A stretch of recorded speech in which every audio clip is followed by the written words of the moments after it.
Um, shit. Let me start this video by saying this is probably gonna be the most difficult but meaningful video that I ever put on my channel.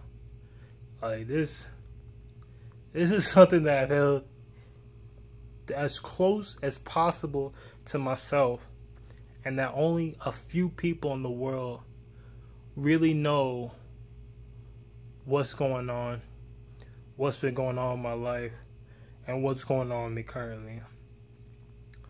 And I sat here thinking about it, and I finally decided that if my story can help one person, can make one person's life better, can make one person realize that their life has real meaning to it, then it's completely worth it.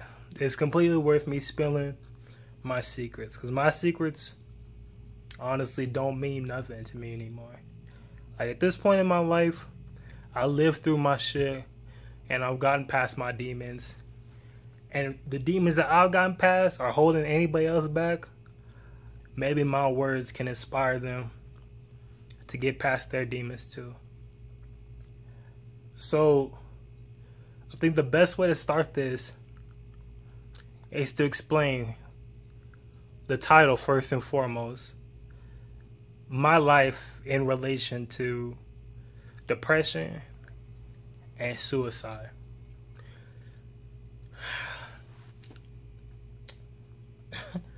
It's just tough to talk about, man. It really is. And I know some people are gonna say, man, this could ruin your channel.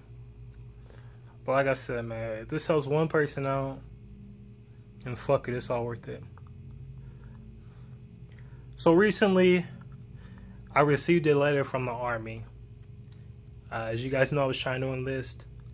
And as of right now, they've medically denied me for service. I know I originally said it was for my eyes, and I was just getting an eye exam. But while I was there, I was also getting an x-ray. And the x-ray came back with something I'll put on the screen, but it's called, if I can remember it correctly, it's called ankylosing spondylitis or some shit like that. To put it in layman's term, for stupid niggas like me, basically, it's like an arthritis that causes inflammation in your spine, and it eventually causes your spinal cord to fuse together. So instead of, I think the natural spine goes like this or something, goes something like this, and then it curves back in. Mine goes like this. It just goes like curves. It comes up and then it just curves that way. I'll put a picture up here and everything. I'm not saying all this for no fucking pity or nothing like that. Trust me. Don't come into the I don't want to see any comments that say, "Oh man, I'm so sorry, Chris. So sorry." No, don't be sorry. I've known about my back for years and years and years and years. Like I said, this is something that I just kept to myself, and that I eventually have learned to just live with. Just to live with this thing that's basically got a hold on my whole life. That it's like at points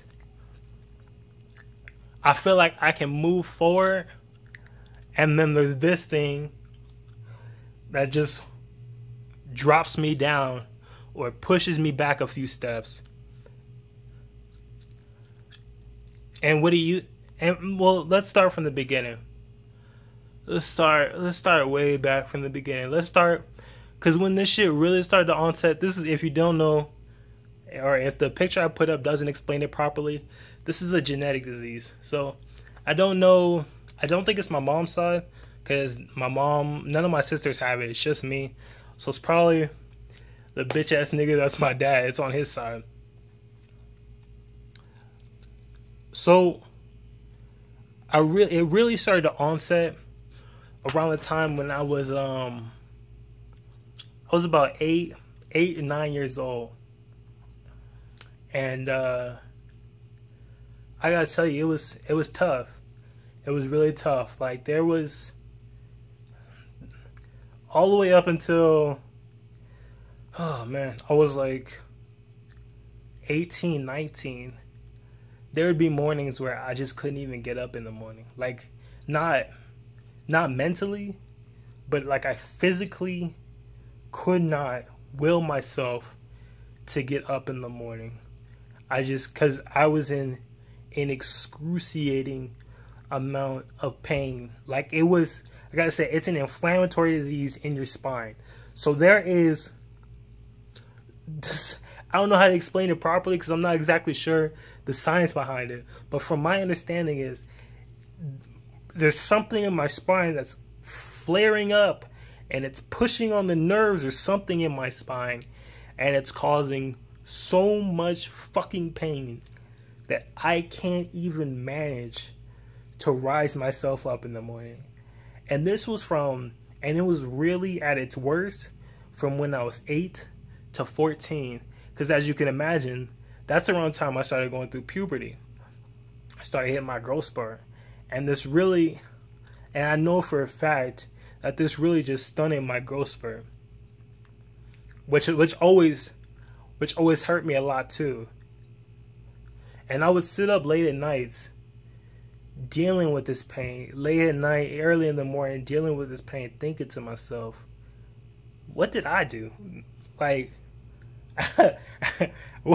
what did I do? Like, did I like murder somebody in a past life or something? I rob a nigga, I shank a nigga. Like, man, I must have did something not too bad, because I'm not Stephen Hawking, but I must have did something low-key kind of fucked up to get this put on me. Because this is something that only 20,000 cases worldwide get reported each year. 20,000 cases get reported each year. To like, just think of those odds. It's like 8 billion people and 20,000 get reported. It's a genetic disease, so it's not something that's spreading. It's something that you're born with. And if you don't know, then you could just be fucked. That's it. Like, half your life, you're just fucked. And there's just some things that you just can't do. Like, I always felt like I could be really athletic, but then I couldn't be. There's just no way for me to be. Like, I can't touch my toes. I can't bend over properly. Because it not only is it my spine, like, I can feel it. I can feel that there's something wrong back there. But it also, like, misaligns my hips. And it's such an irritant. And that's how I felt. That's how I felt all those years ago. Oh shit! I just dropped my fucking phone. My bad. I just dropped my whole shit. But that's how I felt all those years ago, man. I was like, man. And I would keep asking myself, why me? God, what did I do, Lord, to deserve this? And I would just sit there and ponder it. And I would keep thinking on it. And then eventually the thoughts would they would spiral out of control. They would spiral to, well, shit, this bad is happening. What else bad is going to happen to me? And anything else, during that whole period of my life, I was like 8 to 14, 8 to 15, anything else that happened to me that was bad, it would spiral me down, and I would almost lose control of myself. And not even almost. Like, I would actually just, I did some pretty drastic things, just to say the least. Like, I hate to say shit like this, man, because of my pride, really. And it makes me feel like I'm coming off as weak. But I believe it in my heart. I really do believe it takes more strength to admit your weakness than to hold it in. So yeah, when I was young, I actually tried to kill myself 2 times. Like, and it was It was really bad. Like, it wasn't anything serious, as you can see. I'm still I'm still here, my niggas. Like, I'm still kicking, and I still make videos with a fucking smile on my face every day. You know what I'm saying? Like, and it's not, at this point in my life, it's no longer a fake smile that I put on. I just feel happy for the little things that I'm blessed for.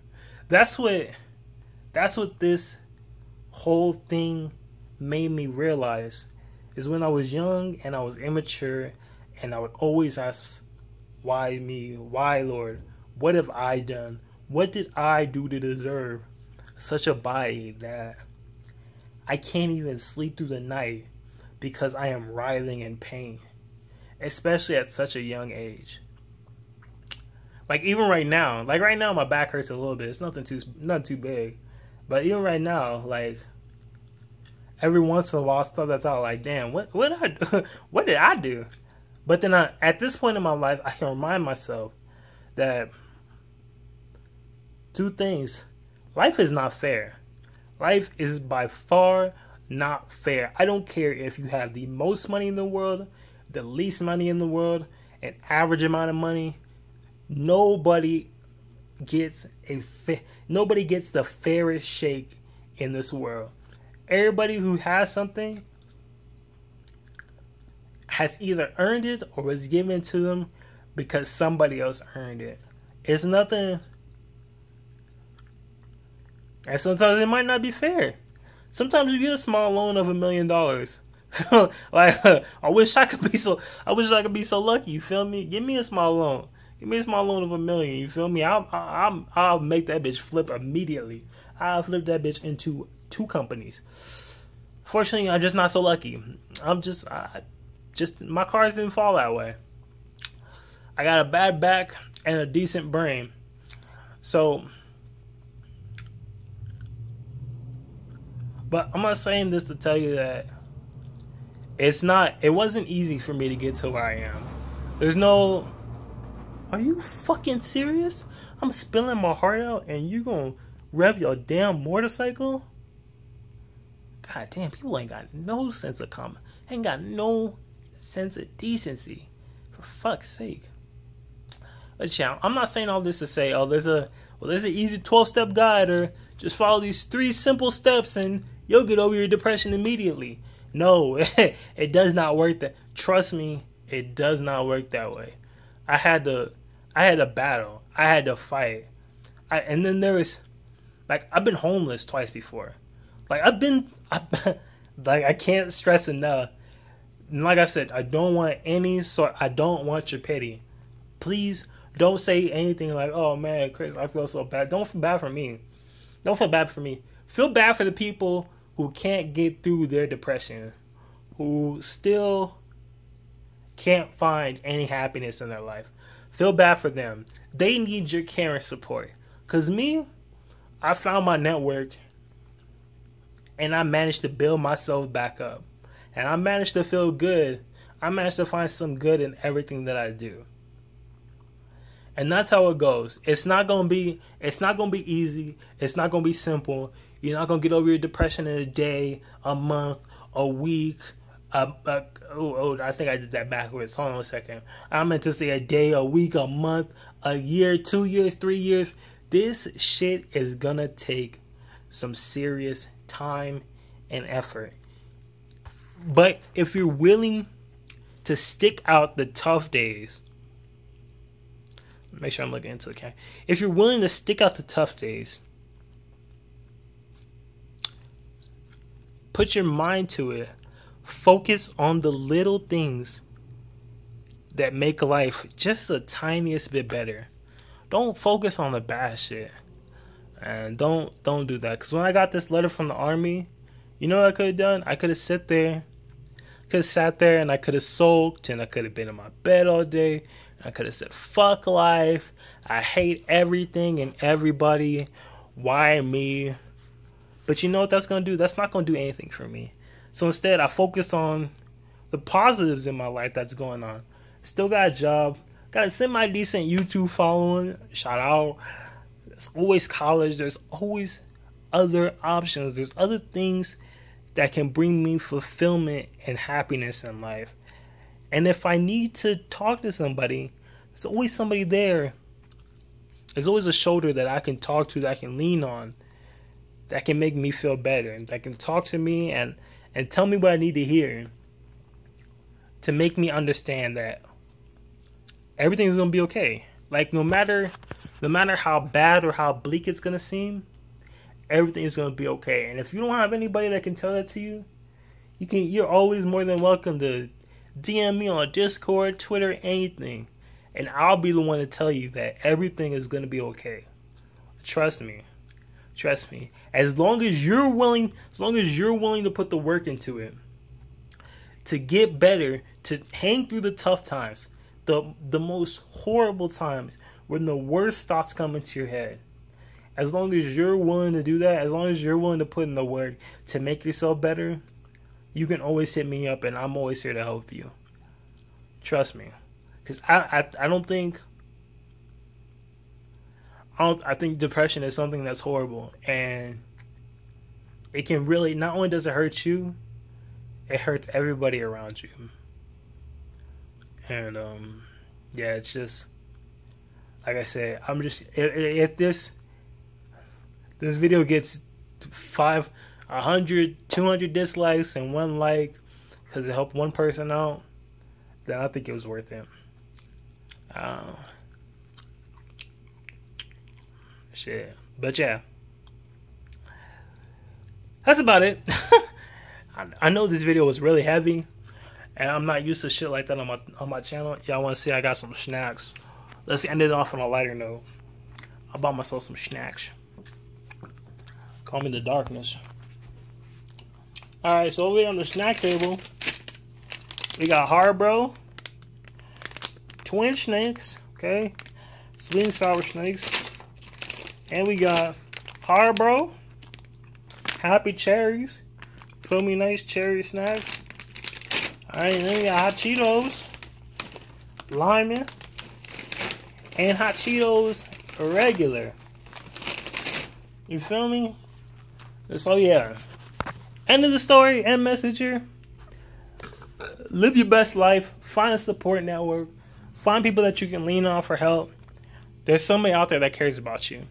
And if you don't think there is, hit me up. I'll tell you that I care about you. Trust me, I will. But anyway, I hope you guys enjoy. I hope if there's somebody out there that can relate to this message and it helps them out, I wish you the best of luck. And if there's people out there that are like, Chris, you don't know what you're talking about, it's not that simple. I hope eventually that you're able to work through your pain as well. Sincerely. Goodbye, buddies.